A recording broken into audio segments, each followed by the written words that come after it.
नमस्कार बंधू भगिनींनो, आपल्या सगळ्यांचं सहर्ष स्वागत आहे स्वास्तिकम या माझ्या चॅनलवर। आज मी आपल्यासाठी श्री नवनाथ भक्तिसार या पोथीतील पुढील कथा घेऊन आलेली आहे। त्याआधी आपण देवाला पुष्प अर्पण करूया।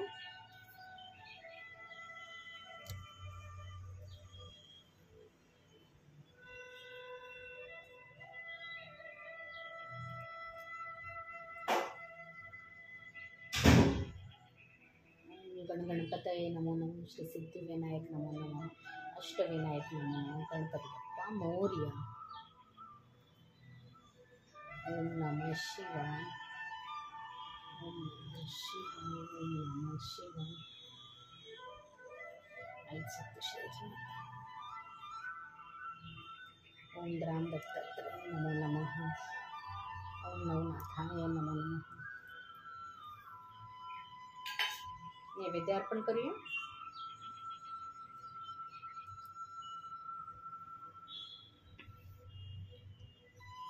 नैवेद्यं समर्पयामि, नैवेद्यं समर्पयामि।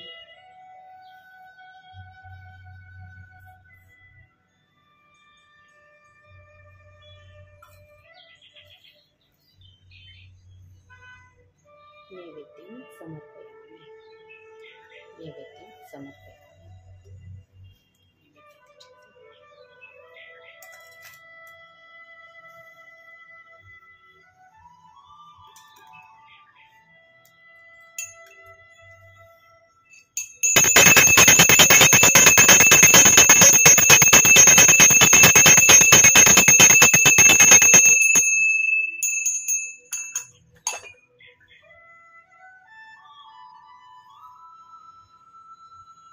चला तर आजच्या कथेस सुरुवात करूया।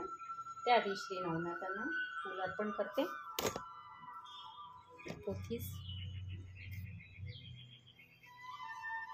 ओम चैतन्य नवनाथभ्यो नमः। श्री नवनाथ चरणी प्रार्थना। श्री नवनाथ, आपल्या ज्या कुठल्या भक्तांपर्यंत किंवा ज्या व्यक्तीपर्यंत आपल्याला आपला महिमा पोहोचवायचा असेल त्या सगळ्यांपर्यंत माझा व्हिडिओ नक्कीच पोहोचू दे आणि त्यांच्या आयुष्यामध्ये धन संपदा आरोग्य त्यांच्या मनातील प्रत्येक इच्छा पूर्ण होते आणि तुमच्या या कथेतून त्यांना नक्कीच दर्शन मिळू दे की त्यांना त्यांच्या आयुष्यामध्ये जर काही अडचण असेल तर त्याच्यातून निघण्याचा मार्ग तुमच्या या कथेमधून त्यांना नक्कीच मिळू दे, हीच तुमच्या चरणी प्रार्थना। ओम चैतन्य नवनाथेभ्यो नमः, ओम ग्राम दत्तात्रेय नमो नमः।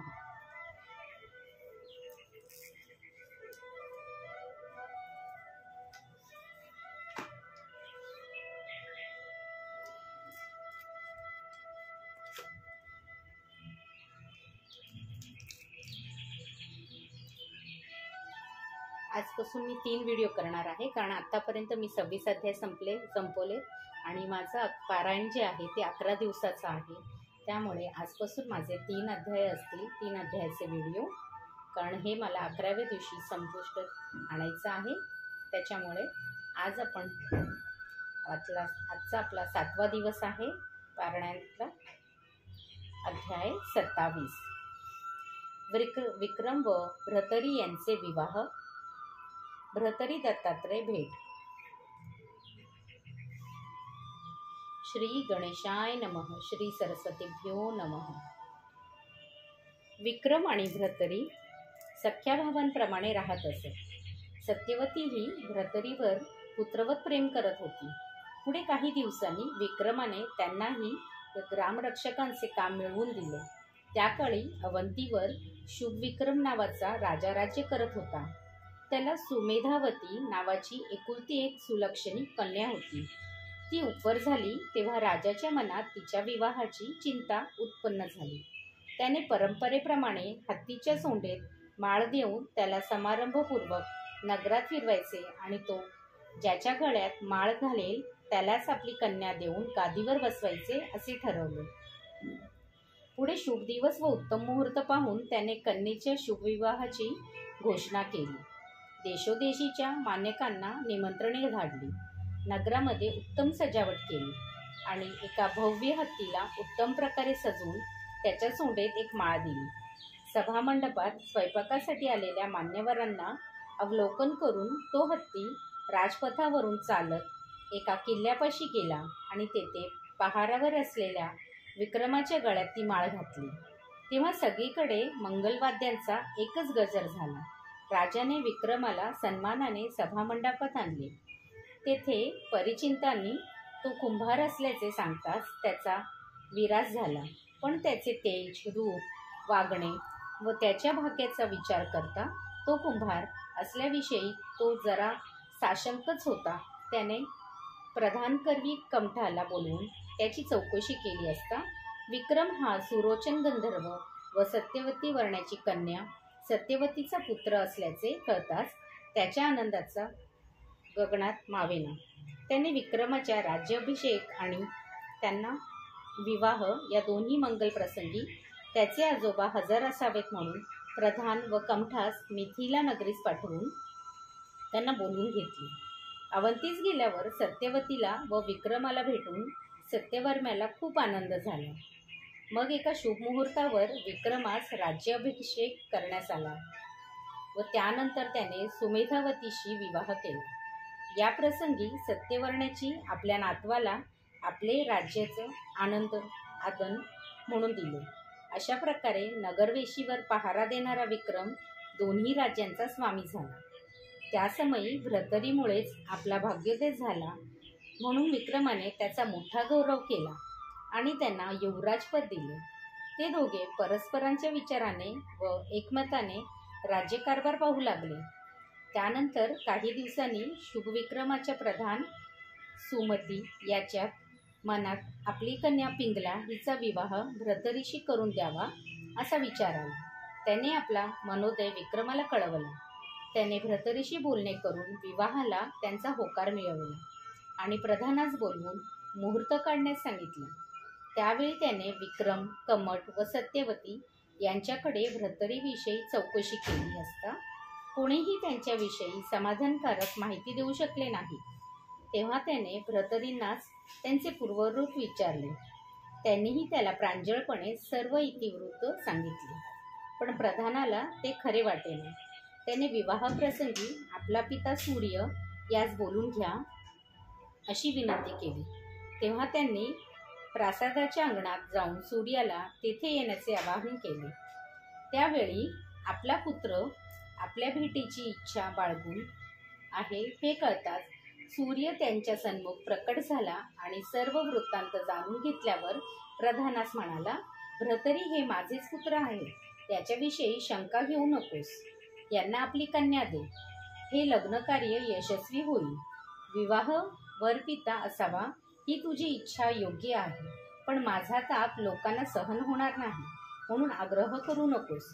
विवाहात विक्रमाचा पिता सुरोचन गंधर्व उपस्थित राहतील आणि देवगण पुष्पवृष्टी करतील.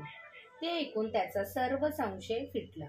तो उत्साहाने लग्नाच्या तयारीला लागला. त्या विवाहाच्या तिथीला सुरोचन गंधर्व स्वर्गातून खाली उतरला. त्याने सत्यवतीला भेटून विक्रमाला व सुमेधावतीला अनेक आशीर्वाद दिले. सुमती प्रधानाची भेट घेऊन त्याच्या भाग्याची प्रशंसा केली व भ्रतरी हे दुर्मिळ नारायणाचे अवतार असल्याचे सांगितले.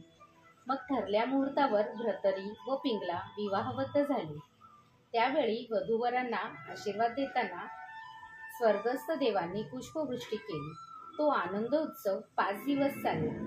त्यानंतर महिनाभर वास्तव्य करून आणि सत्यवती, विक्रम व भ्रतरींना आपल्या सहवासाचा आनंद देऊन सुरोचन आपल्या लोकी परतले.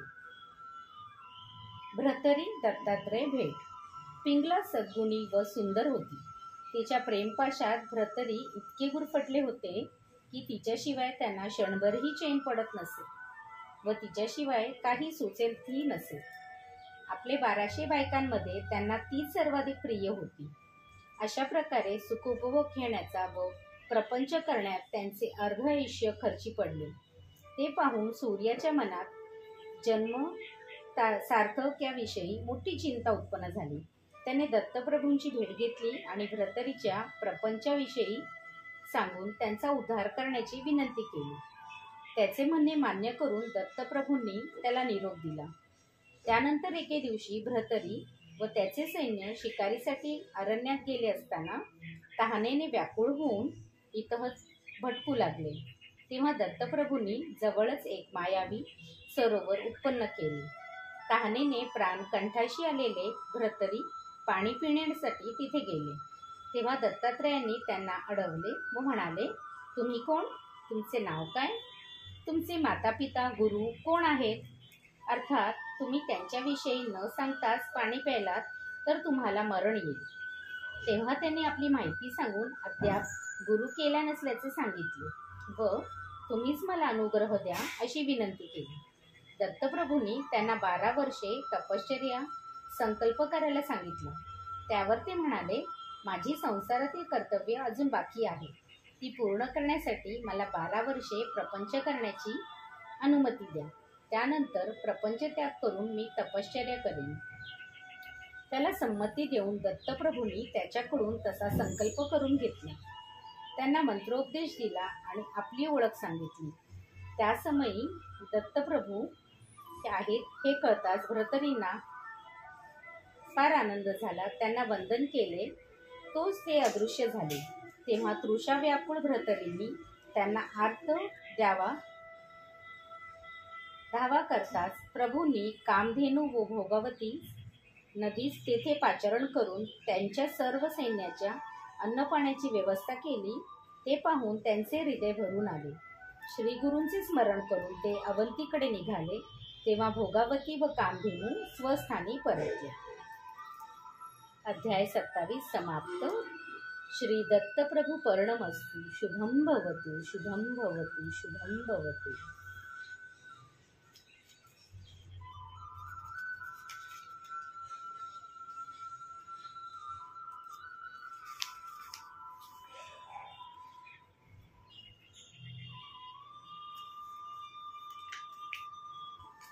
ओम चैतन्य नवनाथेभ्यो नमः.